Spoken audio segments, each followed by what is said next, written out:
We're all good to go, guys? Yep, starting to admit.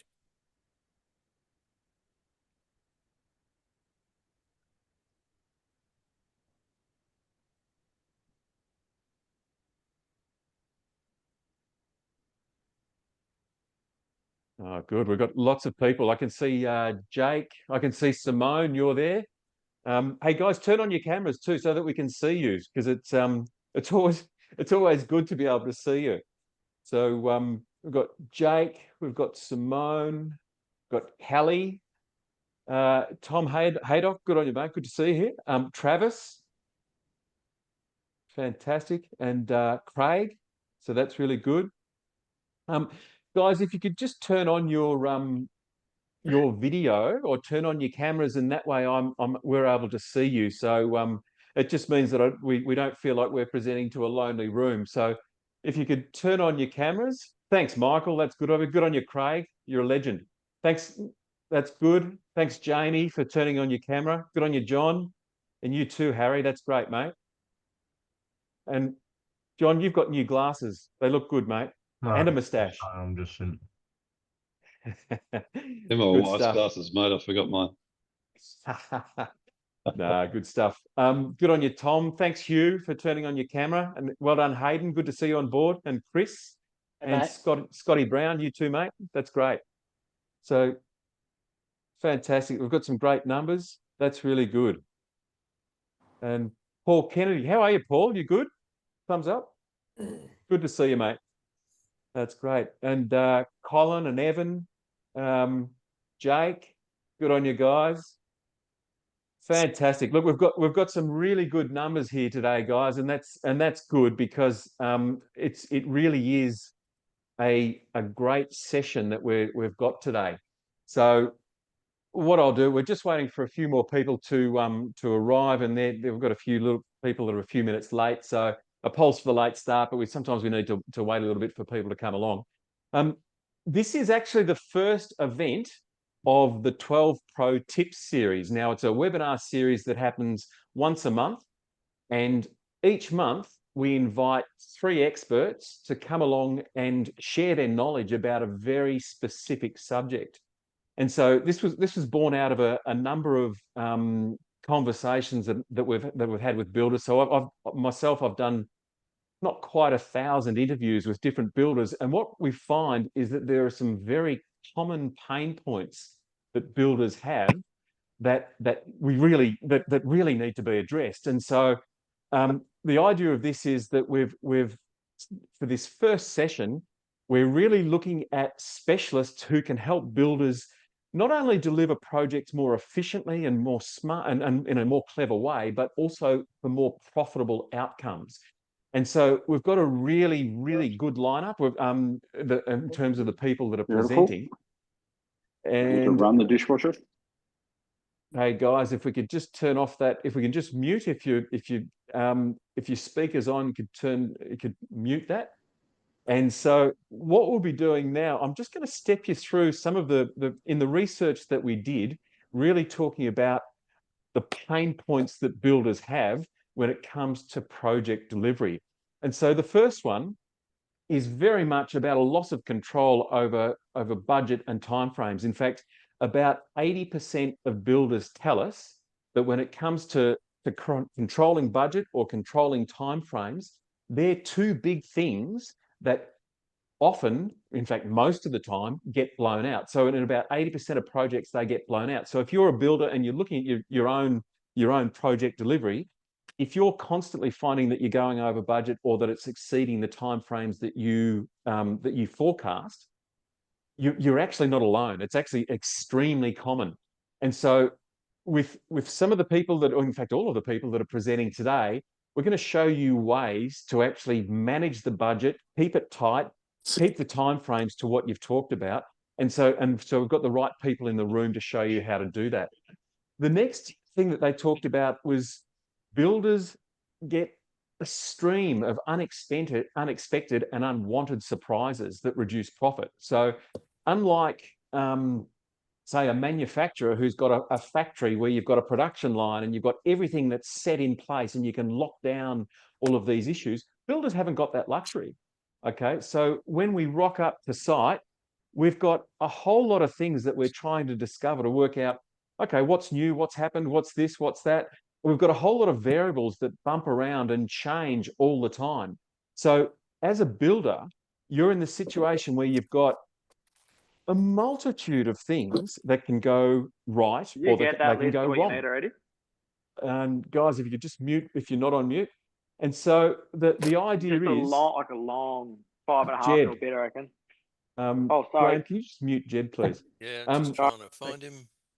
All right. So so really the key thing that we want to be doing is that we want to make sure that when you approach the project, because you've got thousands of tasks that you go through to try and deliver that project, when you get one thing that throws it out at the beginning, then you have to adjust those things. So that's hard, and that's hard for a builder to manage. And so what this session is going to be about is showing you some systems that actually do that. Okay.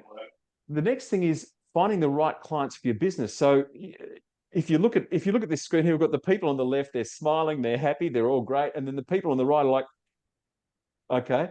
And we've all had one of these clients. We've all had these clients who are just like freaked out at everything you say. You can tell them that the plumber has shown up in blue jeans today and they'll freak out. All right. So the key to this is for successful projects is to make sure that you've got clients that are a good fit for your business. So if you've ever had these clients on the right who are just surprised at everything and they freak out at everything, they're a nightmare to deal with. In fact, it's the effort that you need to put into those clients is about 3 times the effort that you need to put into a good client. And that's something that really came through in a lot of the research that we did. It's just consistent. If you get a dud client, if you get a bad client who's a bit of a nightmare to deal with, and we've all had one, probably more, they really suck the life out of you. Okay, so you've got to make sure that you've got a good fit for your clients. The other thing is builders talked about being distracted from their core work. So let's face it, a builder makes their money when they are delivering, and the profit actually comes usually with the final last couple of payments. So when you've got distractions like having to keep an eye on your sales pipeline or having to send out invoices or having to do administrative things or having to deal with trades or suppliers who are wobbly, and you haven't got robust systems in place, what that does is it takes you away from your profitable core work. Okay, so we're going to be showing you how to manage that. And finally, the other thing that really knocks builders around is actually about having a referral or actually giving their clients an experience that drives referrals and repeat business. If you're able to achieve a referral or repeat business rate of 50%, that's about the threshold. If you can achieve 50% of your work is coming through referrals and repeat business, you have got a very sustainable business that can grow and you can scale and it's predictable. And that's a really positive thing. So what we're going to be talking about today is different ways that you can give the client a predictable outcome simply because you've got a predictable system. And so that's really the core focus there.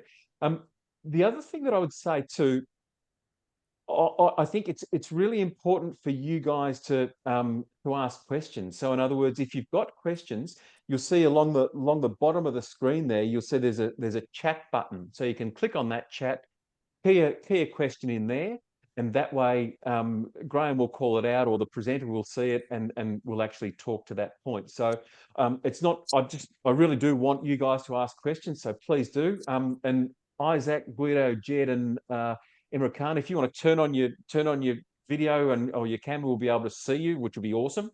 So that'd be really good. Now, just in terms of who's presenting today, we've basically got 4 presenters. Okay, so and I'm genuinely pumped about all of these guys because they're all, I believe, best in class.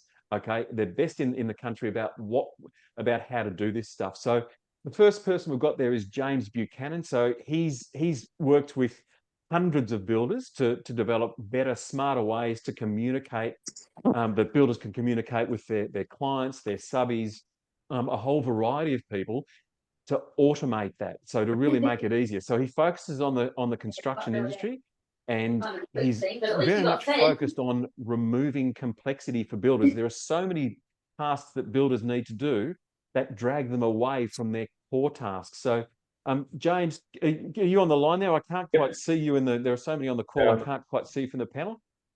Good on you, mate. All good, all good. Great. And so we'll be kicking off in a moment. We'll be kicking off with James, and he'll be giving us 3 tips about how to actually engage with clients more effectively to set up the process beforehand, so it's a really smooth process. So, James, I'll come back to you in a minute or two. Next, we've got Ahmed Yusuf. So basically, Ahmed has worked with thousands of builders developing training programs, helping them deliver better projects. He's developed software, which is Wonderbuild. And he's genuinely a project delivery expert. So the thing that I love about Ahmed is that as I get to know Ahmed more and more, I think I'm just seeing the tip of the iceberg of his genius. So Ahmed, can you give us a shout out there, mate, just so I can see you at the top of the call list? Hello, everyone. Good on you, mate. Thank you for being with us, mate. And guys, look, I want to stress, please do ask these guys questions. They are bloody gurus in what they do. They're very, very good at what they do. And finally, I'm going to talk about Toby Loft from BuiltGrid. So Toby he's a construction procurement veteran, if you like. So decades of experience. And I think over the years, Toby has probably been involved in or responsible for tens of millions of dollars of procurement for Aussie residential builders. So please do ask these guys questions. So Toby, can you just call out there, man, if you're... Yeah, got you loud and clear, Richard. Thanks for having us. Fantastic. Good on you, mate. That's great. Thanks, guys. Finally, just myself. So I'm a registered builder. As I mentioned, I've interviewed almost 1,000 builders about the way that they engage with clients, and my focus is very much about making the first meeting with clients an absolute winner, where the builder comes away as the preferred builder, the expert, the go-to, always the guy that's in the box seat to win the job. So look, they're the people that are presenting today, and I do really want to encourage you to put some questions in the chat. I can see we've already got some comments in the chat there, so we'll have a look at that shortly. What I really want to do is step through today, ask questions. We'll also be doing questions at the end, but please do put them in the chat as we go. And first off, for tip 1, I'm going to introduce you or hand over to James from Automation King now. And James is a great guy. We actually use Automation King in our business, but I think he's a guru on this sort of stuff. So tap into what he says. So what he's got to say. So over to you, James. Awesome. Thanks for having me. So what we'll do, because we want to basically just get straight into the value, I'll just jump right into it. And what I've done here on the screen, you'll see there's like a little QR code. So I don't know what device you're on, but if you just screenshot it and you want to look at it later, what I've actually done is taken the application form, put it into a PDF. And if you fill that little form in, it'll just send you over a copy of what we're talking about. So you can sort of get that resource for later. But I'm just going to run through the actual questions that we like to do. Where did I... Give me 2 seconds. Apologies. So the first one is... That's terrible timing, isn't it? Oh. There it is. Got it. Okay, cool. So you can follow along if you can scan the QR code, but basically one of the first questions we like to ask is like, what's the purpose of this build? So we're basically jumping through things like first home, designer home, investment property, holiday home, renovation, extension, that sort of thing. From there, we've got the ability to see if there's any sort of crossover, what's the prime reason for the home. We want to get into the underlying reasons for what people are wanting to do these builds for, so that when we're meeting with them, when we're talking with them, we're aligned to, what the purpose of this project is. Obviously, second one is just getting a description of the work so we understand what they're thinking they want to do. The third question we like to ask is, what stage they're currently up to. So are they, you know, do they just have the land or the house? Are they looking for a builder? Are they looking for a builder to assist with the design? Have they got a designer? Have they got their DA and their BA in? Where are they up to in their journey from their perspective? From there, we're looking at the architects, like, have we got an architect or building designer on board? And if we do, we always want to find out who that is, so that what I get my guys to do is, let's say they put in, you know, Johnny's Architects. That's something where I would then be going and having a little look at their website, researching them, potentially even reaching out to that architect post-client meeting. But when I come to meet with the client, I've got an understanding of like what type of designer and level of proficiency they're sort of working with. We're pretty strong on qualifying leads up front and trying to make them jump through a few little hoops to make sure that we're getting someone who's serious about a project, because what we'll often see is, you know, you'll get a lot of inquiries, people calling, people coming in off the website, and it's just kind of generic. It's like, hey, can you build me a house? Can you do this? And we don't have any info. We don't really know where they're at, if they're just, you know, at the idea stage or where they're at. So we like to always send back a qualification form as fast as possible. One of the ones I like to know is how they're going to finance that project. So we're looking at things like cash, bank finance needs pre-approval, bank finance, you know, has pre-approval, equity in the home, that sort of thing. Because if we're getting an application that says, you know, bank finance, I've got pre-approval already, really, really, really strong application. They're obviously very serious about, you know, moving forward with this job. When are you looking to commence, you know, and then basically doing it into buckets. So 1 to 3 months, 3 to 6, that sort of thing. So we get an idea of what they're thinking. Because oftentimes, as you guys are probably well aware, you know, it takes a long time to get to, you know, construction from design. So we want to make sure that we've got an idea of what they're actually thinking they're going to be doing it. Obviously, budget's a big one. If you watch the QR code, you'll see how we've structured the budget questions, and you would tailor these to your own sizing. So we'll actually give them a budget range. We found if we just ask the question, do you have a budget? What's your budget? That sort of thing. They are very vague, poor quality answers that come back. But when we give a range, we get a nice, succinct level of where they're sort of sitting.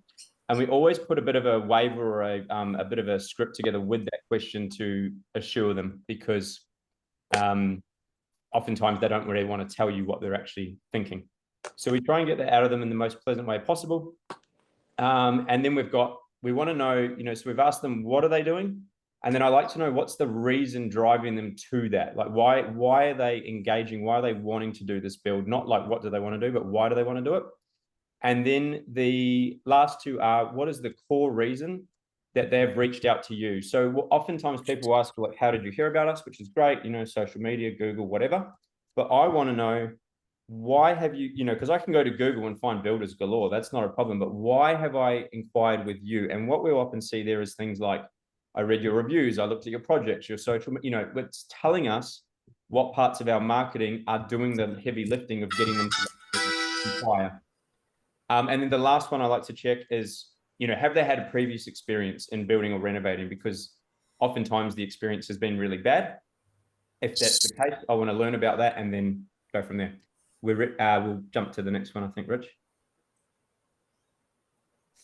So that's part one. We want to get a qualification set of answers in the door, because once we've got that, it's much easier for us to understand what type of client we're dealing with.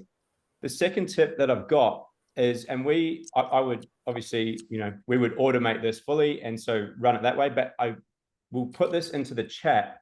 It's basically, whenever I get a call that I don't know who it's from, instead of answering, we would just have a text put up on the phone, like saved in your notes or something, and we just text this back. But you would do the same from your mobile. I'll put that in the chat. You can kind of get the idea. You can actually click on the link. That one's for a shed builder. So the questions are slightly different, but what we've seen with this, so just in the last month alone, from his missed calls, he's had 16 full applications come through his door without ever actually needing to have those 10-minute conversations where they are dicking around, asking you all these questions. You spend all this time, and then you're still going to need all this information anyway to before you bother to go out to site or whatever it is. So that way you can do it with or without the automation aspect, but doing something like that when you've got people who you're not sure, you can then send them that message back. And what we're seeing is around 30 to 40% of all missed calls, for him at least, are filling in that application form. So then he's got that coming straight to his doorstep. How are we going for time, Rich? We'll jump to the All next. right. Onto the easy. next one. All right. Awesome. And then this one, if you scan the QR code or save it for later, what it will direct you to is a massive Google document that I made for a builder a while ago. It's a live link. Check back on it in about a day or two because it's going to get updated and expanded. But what you'll see when you read through that document, and depending on the type of builder you are, there may be things that you do or don't agree with. But the point is, what we want to do is, as our clients come to us, and the building journey is long, it's large, there's a lot of steps, a lot of moving parts. So there's two things we want to really do, and that is educate our clients because they come to us uneducated. They don't know, they don't understand, council compliance, building certificates, all of this sort of stuff. And so what we want to do is explain to them all of the things along the way of the journey that they're going to go on. So one of the first things I would get a lot of the guys to do is to build a roadmap, and we would send the roadmap out straight away as soon as someone inquires, because no matter what stage they're at, there's going to be, we need to go to the house, then we need to do maybe an estimate, and then we need to qualify the budget, look at the final drawings, get the things submitted to council, do the engineering, then we need to get the full estimate or full quantity, whatever it is, quantity surveying or whatever you do in order to finalize pricing on that job. And so I'll just give you a couple of examples of what we've used as an education piece. So one of the things that we'll get our guys to do is with contracts, as an example, contracts from master builders, HIA, they're very long, massive, huge documents. A lot of builders will go through the contract at the time of signing or close to. And what I encourage them to do is to send a blank draft contract well ahead, like 4, 5, 6 weeks out ahead of when you're signing. One, what it's doing is we're sort of telling the client we're sort of like expecting to move in this direction into contracts. But if I'm the client, I now have, 5, 6 weeks. I can go to a lawyer. I can ask for whatever it is. I have ample time and resources to review and sort of go over that documentation ahead of time. So wherever the client is on the journey, if you're about to do a quote for them, we would send out an email or message or something, generally an email because we can put more data into it, and basically go, hey, we're currently doing the quoting. This is how long it takes. This is the reason for it. This is why we don't do square meter rates or whatever it is. And this is how long you're going to be waiting before you get your quote. And so what you'll see with that large Google Doc is that would be something we would send at first point of interaction because we're covering a lot of bases. So you might have your own version of that where you go, you know what? I really prefer it when my clients come to me with concepts instead of working drawings, because I find by the time they got to working drawings, the budget's too far gone. It's easier for me to work at the concept stage. And so one of the things we try and educate our clients on is that maybe the designer or the architect isn't always the very first point of call that you should go to. So there's all different versions of what you would educate and teach your clients if you're a renovator versus a new home builder versus architectural builds, all that sort of stuff. But you'll have your own versions of that where you want to educate your clients as to what they need to know ahead of time. Sweet. Fantastic. Thanks, James. That's really good. Now, guys, I can see that people are putting some comments in the chat box, and that's great. So what I'll ask you to do, if you do have some questions, just throw them into the chat box there as we go, and we will work through those questions as we go too. So good on you. All right. So look, that's really good, James. That was a really helpful way to understand the way that you can set up the job properly and set up client expectations properly so that it's a successful delivery. So thank you for that. That's good. Just in terms of tip 4, so it's this is really about training the client. So in other words, we've all had the situation where the client says to you, oh, I want to move the goalposts. Okay. And whenever a client does that, it's rarely going to make it easier for you. It's rarely, there's generally some additional work, or, you've got to double back and correct and change something or whatever it may be. So it's really important that when you start engaging with a client is that you help them understand immediately that when they make a choice, when they change something, when they want to do this, when whatever it is, that there's a direct relationship between their change in requirement or a requirement and the dollar figure. So it's always a good idea so that when if you're going through conversations with them, before you sign the contract, always say to them, all right, so what is it we're going to be doing here? Oh, you want to change this, you want to change that? Okay, so I need to actually run some quick numbers for you so I can work out what the change in the value of the project is. All right, so weave that into the conversations well and truly before you ever get involved in the actual project itself, because what that then does is it actually illustrates to the client that when you're going to do something, they pay for it. Okay, so really, a lot of those meetings that you have before before you actually get involved with a client, you can actually charge for them, by the way. And so this is actually a good way to actually help them understand. You guys have expertise. So one of the things that really comes through is that builders have this knowledge that's massive. It's right up here. Clients have a knowledge that's right down here. There's this huge knowledge gap. Okay. Clients are prepared to pay for that if you package it up properly. And so really what we want to do is you want to train the client to illustrate that you are an expert, but when they get information from you or they change something, then that will cost to do that. And it's not about taking advantage of people. It's more about helping them understand that your expertise is highly valuable, and it is. Okay. All right. So the next thing here that I've got, and this sort of relates to it. So it's really about, building value in those preliminary meetings. So in other words, when I talk about a client having knowledge, a builder having knowledge here and a client having knowledge here, that massive gap it's valuable. It's highly valuable. So in other words, a client for a builder, you do this, every second day. You're walking into a meeting going, oh yeah, let's look at this, let's look at that, let's see what we're going to do here. It's very natural for you. For a client though, they've spent years saving their money for exactly this moment. So they are terrified that they're going to make a bad decision. They are really, really nervous. All right. And so what's really important is for you to guide them through. So a builder should never have to sell to a client. Okay. It's more about actually answering their questions, helping them understand what they need to do and where they, the typical questions that a client might have, just answering them, just covering the territory. And so just to help with that, I've actually got a free template here that is, the idea is that you can use that to actually go through and produce a report that you can give to the client once you've actually met with them. Okay, and so the idea is that you're in a situation whereby the client gets the report at the end of the day. They get this report, and you can also do a ProCalc report if you want. And what that does is it actually means the client walks away with a report in their hands, and you can charge for that. So many of our builders charge $400 or $500 for that report. Okay, so use that just if you can, if you're not on your phone, go ahead and give it a quick scan now. But if you are on your phone, don't worry. We'll circulate a lot of these free offers regardless. So so tap into that when you can.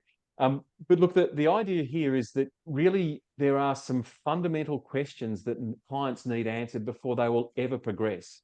All right, and before they will ever go, yeah, this is the guy for me. Once you answer them, then you know that you are best positioned to be their expert, because that's what they want. All right. All right. So tip 6. Who's experienced this one? So where the client comes to you with a brief, and it's this beautiful thoroughbred, and then when you discover what their budget is, it's actually more like a stick figure.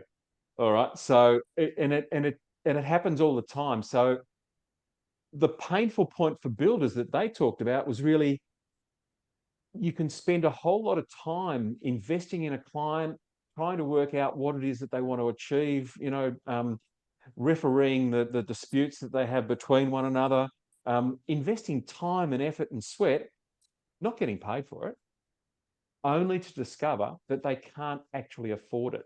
Okay, so and what we've found is that in our experience, most builders will be wasting, and there's no exaggeration in this number, the average builder wastes about 20 weeks of their life every year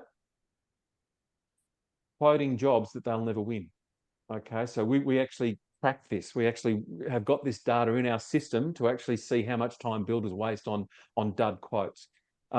what you can do, if you'd like to, you can actually there's a QR code there, and you can actually go through an exercise yourself to test how much time you're wasting in those quotes. The average is about 21 minutes. I know you were crook for a while after that. Isaac, just turn it off, dude.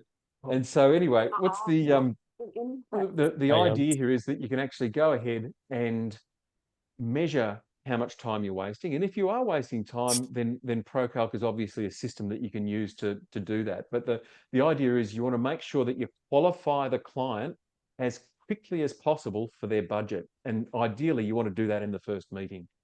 So that's basically the information there from me. And now what I'm going to do, I'm going to hand you over to Ahmed.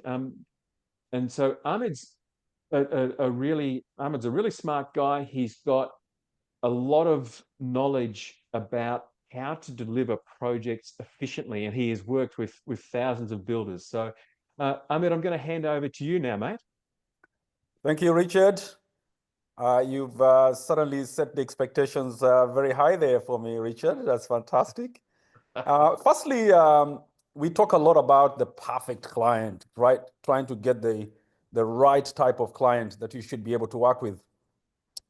Now, I've got something to tell you. The best client you could ever work with is a robot with plenty of cash. One that you've actually tuned with particular artificial intelligence to not ask questions, accept everything, and you can put them in a corner and build them the perfect house. Well, that's not the reality, is it? While we all seek the right type of clients who will pay you for your first meeting, for your first quotation, the reality when you deal with human beings, risks are always there. And one of the biggest risks is inadequacy of information. Much as you'd want to collect a lot of information, as James has suggested and Richard has expounded on, you will always get asymmetries of information. And what I'd like to share with you is one tip here, which is called the principle of progressive elaboration. Now, this is something I came across many, many years ago in project work, which meant that your work as a project manager should really not be hampered by the fact that you don't have 100% of the information upfront and you're keen to get the project started. Now, the principle of progressive elaboration in itself is really allowing plans to evolve and improve as new information becomes available. After all, you want to avoid inefficiencies, wasted resources, and costly delays. Now, this principle simply means I have this information, I can actually start planning, I can create my project schedule, I can organize material, the labor that I can, and get started. And once I get started and more information comes to light, I include that in the project. But what this means is you're now accepting variations from the get-go. And obviously the nature of the contract that you're going to apply here cannot be a fixed contract, most likely a cost plus contract or some other contracts that allows for you to charge the client because information is coming along as you're putting up the project. Now, this principle will help refine your plans over time. And you're going to start with a high-level schedule, which is called a high order of magnitude schedule. And you adjust as preferences emerge. And there are a lot of preferences, particularly inside the house, where a client would exercise one judgment over the other. And as you know, clients get second opinions, third opinions, go double check, triple check, come back, change. They are human beings after all. And this principle also will help you to allocate labor materials progressively, reducing waste and improving efficiency, and of course, minimizing your risks by addressing any potential delays or supply chain issues early in the piece by that refinement of your plan. And finally, providing accurate updates to your clients as you progress with the project and keeping tabs with them as changes emerge. Now, tools like Wonderbuild and any other tools that are out in the market can do so much to help you. Now, here are just a few examples.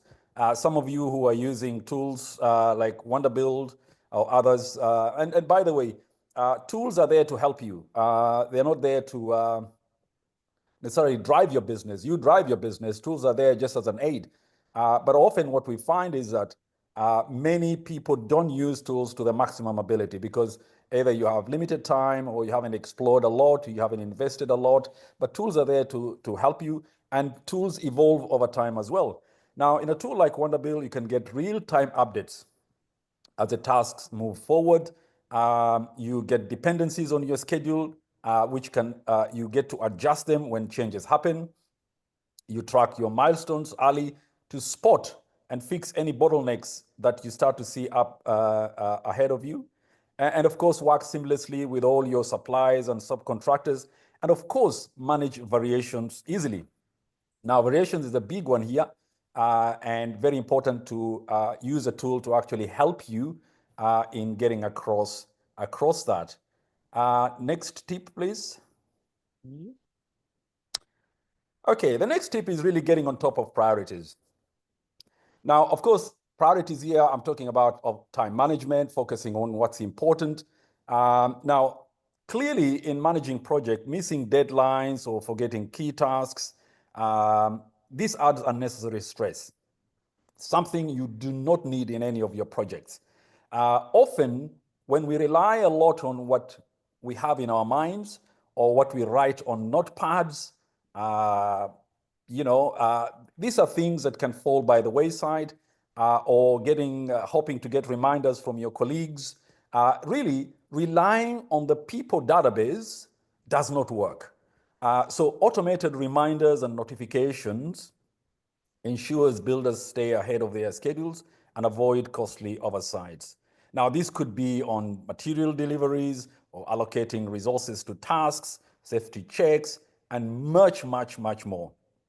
Now, a software tool like Wonderbill or any other software out there, you can set yourself to get automatic alerts for deadlines and site visits. And particularly if you're a project manager handling 8 projects, 10 projects, 20 projects, you can only be at one place at a time. And you need to get that timely updates to notify you. And that push information, push notification is critical because it gets you to be on top of your project. You get updated with your real-time notifications on any schedule changes or weather changes or any other external factors or internal factors that could impact on your project. Now, clearly keeping everyone in the loop with collaboration tools, and now softwares have messaging tools. You've got site diaries where you get updates. You get mobile apps, particularly for those of you who are on the go, where you're getting that push notification coming to you very easily. And in all that, you get to track your progress, milestones, approvals, all at a glance. Your costs and everything is very, very important to focus on your priorities. Third tip, please. And the last tip I want to share with you is about quality. Now, for those of you who have been in the project realm, there used to be a triangle that looked at quality, cost, and price. And often the argument was you'll try and balance all three together. But often, if you're looking at a project that you want to deliver very quickly, it's going to cost a lot more money. Quality may be compromised. If you want to focus on a project that is of a highest quality, it means the cost will be higher, the time will also be compromised, and so on and so forth. In the end, as a project manager, often, if you deliver a project on time, on budget, you're very happy. But for a client, yes, they want it on time, they want it on budget, but importantly, what makes it a successful project is that the client is happy with their product. Now, quality management in itself is essential to ensure projects meet client expectations, of course, and comply with everything else, regulations, and maintaining high standards of craftsmanship. And of course, poor quality can lead to rework and legal issues and damage your reputation. So 4 things I'd like to share with you that can lift quality. One is staying compliant at all times with your codes, regs, standards, and so on and so forth, just to keep the project on track. Regular quality checks, that helps to catch issues early. As you know, prevention is better than cure. And of course, you prevent costly rework in the end. Now, thirdly, record keeping. I cannot ever emphasize this. And now tools can actually help you in this. Quality records. And that's not just from the project manager, but from across the board, every member of the team who is working on a project, leaving proper documentations. And this helps inspection to become smoother, approvals faster, and you get to work towards a quality project. And finally, focus on skilled workmanship and safety. Of course, here protecting your team and delivering top quality results do go hand in hand. And in using a software tool, you can do a lot. In Wonderbuild, for example, you can have a checklist, you can standardize your checklist, you can customize your checklists and templates to ensure quality checks. We encourage, in fact, having checklists at every stage of your project. It can be at the end of each milestone. It could even start from your pre-construction to your construction and the aftermath, where you get to log your defects and resolve them efficiently, and ensure real-time updates and documentation sharing for better communication. Now, this is where you get to be able to keep your client updated in terms of the progress of the work. That is good quality management, where you get to have your team check on progress and ensure that everything is working according to plan, and be able to communicate that progress, very, very important. And finally, having a centralized storage in a software where you can have all this information together, where you can draw upon it for any audit, for any inspection, for sharing information, for lessons learned in further projects, and so on and so forth. So softwares are there to aid in all these aspects, but it all depends on how much you apply yourself to put time in it. Now, often project managers cry foul of time. I don't have time, yet it is a software that can actually help them save time. So I'd say put in the time early in the piece, and you will actually save time and work on priorities, have better planning, and focus on quality of your projects. Thank you. Fantastic. That's great, Ahmed. Thank you for that. Really appreciate it. All right, and so now we're going to talk to Toby Loft, who is basically probably one of the most informed people in the country about procurement for residential construction. So we'll flip over to you now, Toby. Did we miss a number? Tip 9, but anyway. Firstly, thank you, Richard, for the opportunity, and James for your content to date. So tip 10 is a detailed scope is your secret weapon for project profitability. So as builders, so many times we see the latest tool come out, we see the latest product on a job site. It might be going from a hammer to a nail gun, from corded drills to cordless drills. So all these things are all about saving time and therefore saving money. But in many cases, we actually forget to apply the same rules to our business. So as Ahmed spoke about, these are all tools for your business, what we're talking about today, and really incredibly valuable for you as a process and how you go about things in delivering profitable projects. So if you think about your detailed scope and you've got to a stage in your project where you're going out to your trades and suppliers, you've generally done a lot of work. You may have done a takeoff in Wonderbuild. The takeoff may consist of marked up drawings. It may consist of a count, a number of downlights, etc. All information that you've already developed to understand where the price or the project might sit from a price point of view. But sharing this information with your suppliers is critical to getting accurate and competitive quotes back. So number one reason for that, it actually reduces interpretation. So the way you read a plan versus the way I read a plan, the way I see a job or the way you see a job is completely different.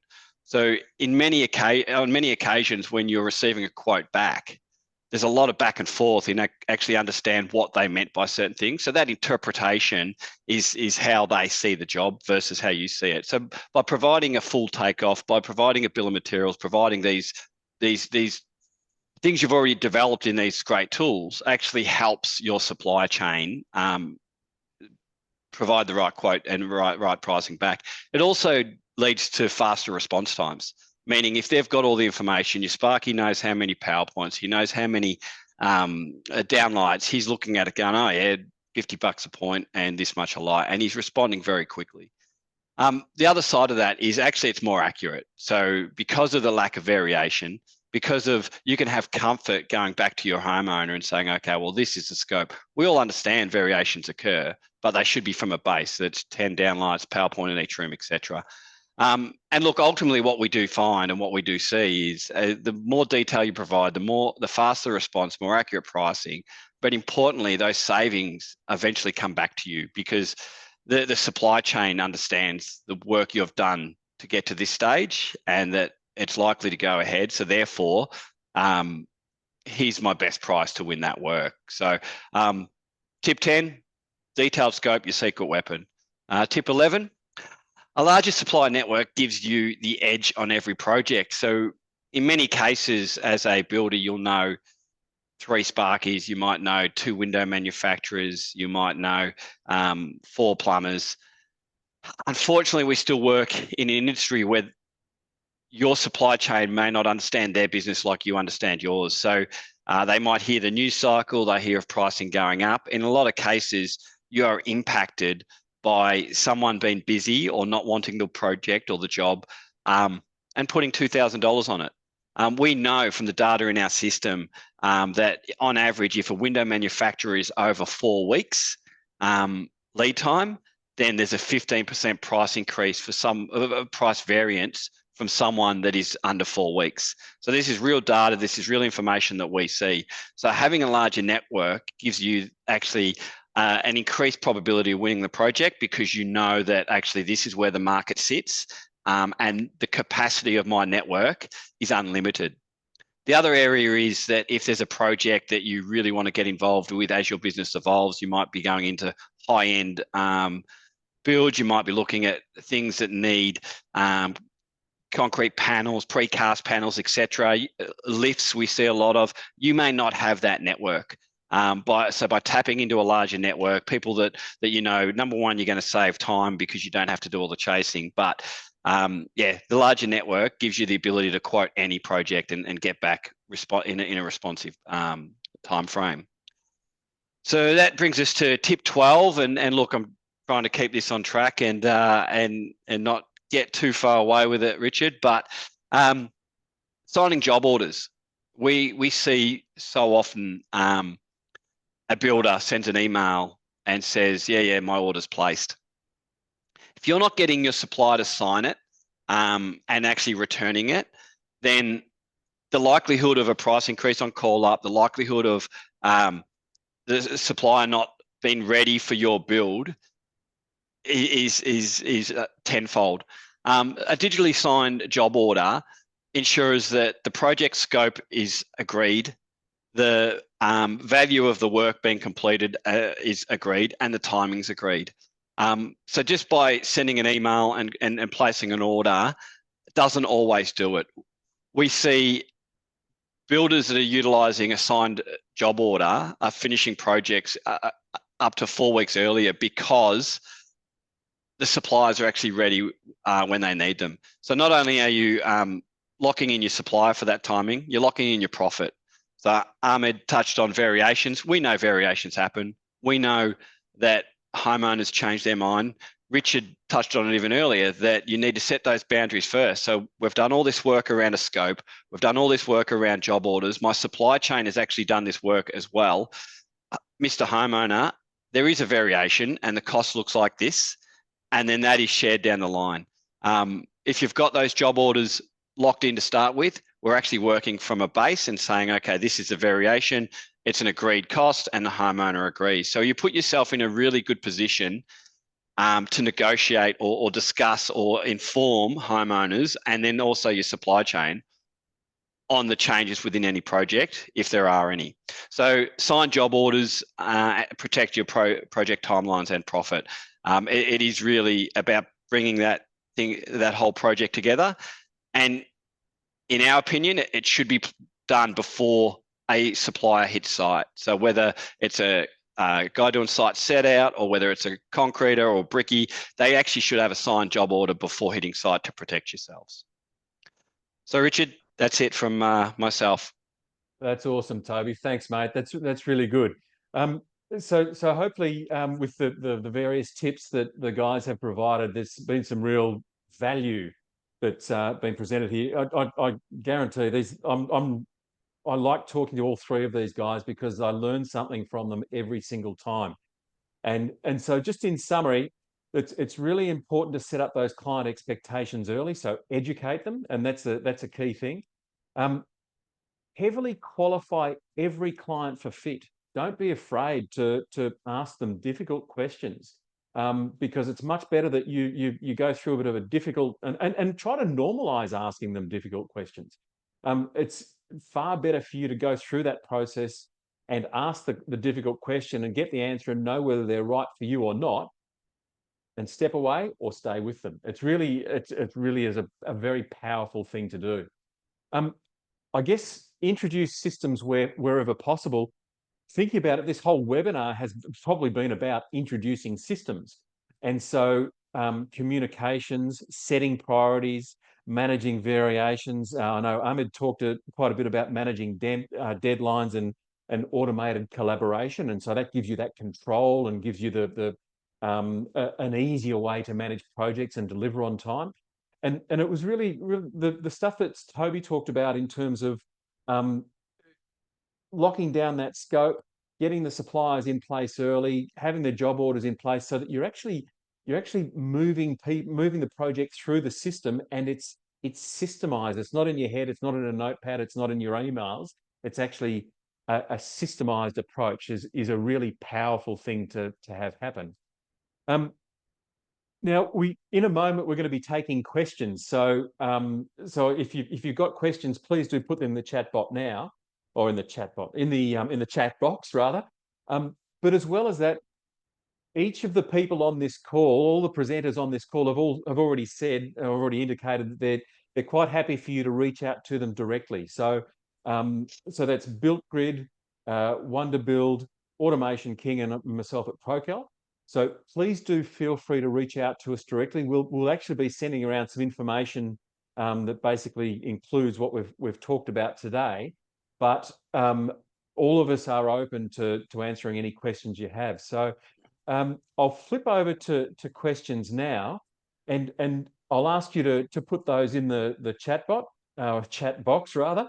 And just while I'm waiting for people to do that, I did actually get a couple of questions from people this morning. One from John, who I'll just read this. So it's sometimes when I do jobs outside my traditional area, I need to source new trades, which causes price and quality issues.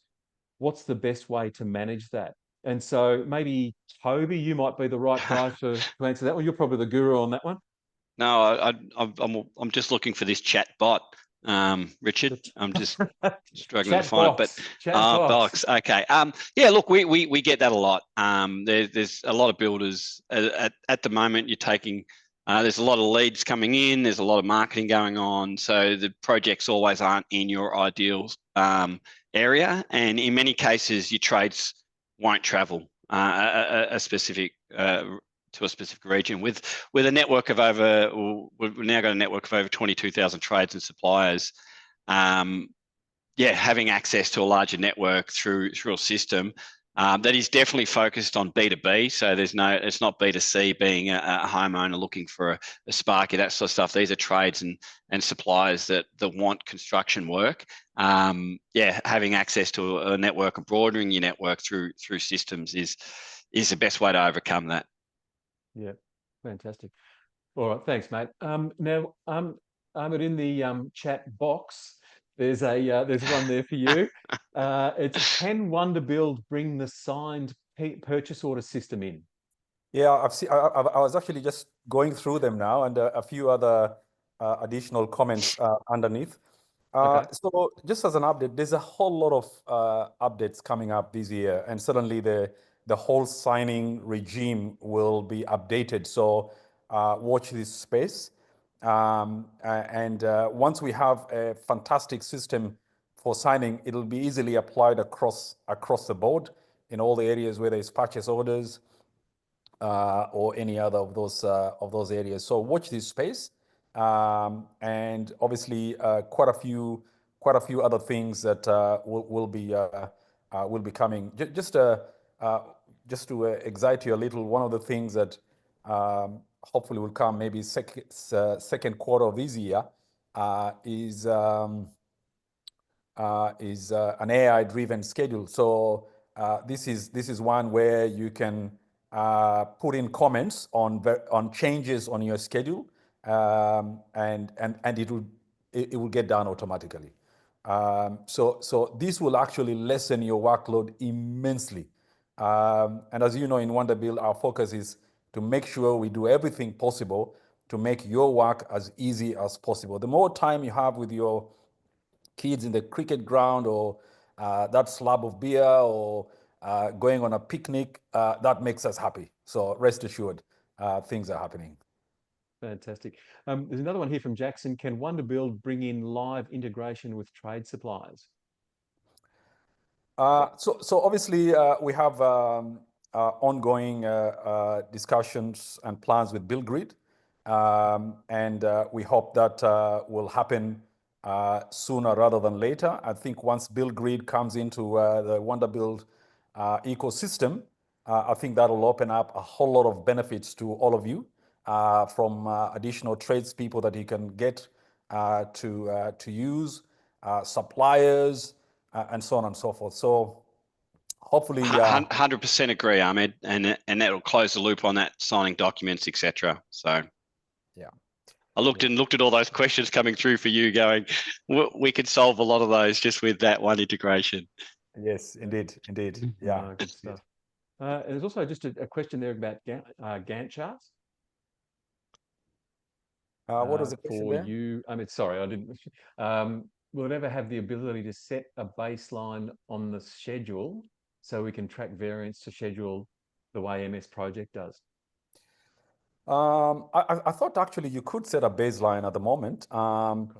I'd have to check on that, but you're quite right. That's from a project point of view, it's a key component, having a baseline, and even the tip that I talked about, principle of progressive elaboration. You need to have a baseline, and then subsequent updates are different releases of your schedule. So I can confirm that again, that we do have that. If we don't, that's permission. Yeah. Chris has just put a note in there that yes, you can view baseline in the top right-hand side. Yeah. So that's all good. That's great. Now, also just a question from Simone. She loves the webinar, so thanks. That's great, Simone. Yes, we will be circulating the recording of the webinar, so we'll send that out to you. So yeah, I think that's pretty much covers it, guys. We're if you ever have any more questions, please do put them in the chat box just while we're waiting for that. I'll just give you a reminder too. The next webinar, 12 Pro Tips. It's basically about how to fill your 2025 sales pipeline. So it'll have a whole lot of experts about business development and also marketing. So if you're looking to top up your pipeline for 2025, that will be the next one on March 18.